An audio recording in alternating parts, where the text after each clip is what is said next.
Pred 28 leti so Združeni narodi današnji dan, 3. december, razglasili za Mednarodni dan invalidov.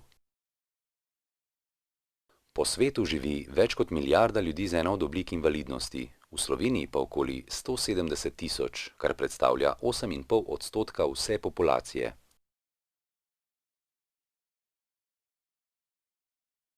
V svoji poslanici ob Mednarodnem dnevu invalidov je predsednik državnega zbora Igor Zorčič poudaril, da je v času ene največjih zdravstvenih in ekonomskih kriz treba še posebej zaščititi predstavnike te šibke družbene skupine.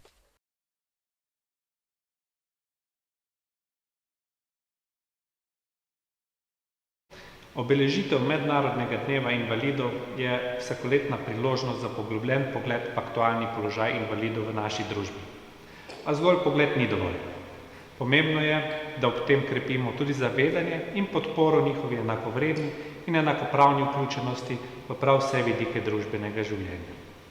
Ta naloga je v okoliščinah ene največjih zdravstvenih kriz, ki je zarezala v naša vsakodnevna življenja, še toliko bolj zahtevna in odgovorna.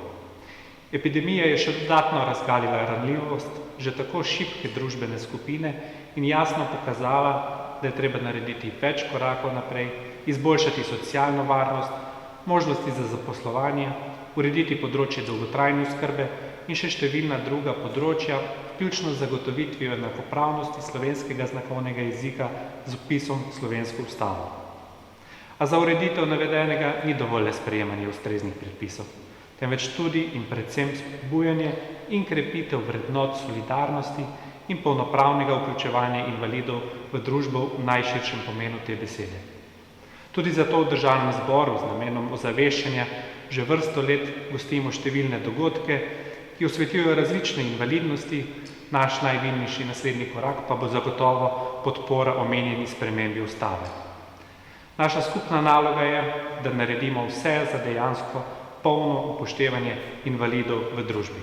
Dovolite, da to priložnost izkoristim tudi za zahvalo in čestitko ustvarjalcem oddaje Prisluhnimo tišini, ki polna 4 desetletja neutrudno ozaveščate o jeziku in kulturi gluhih ter o pravicah vseh invalidov.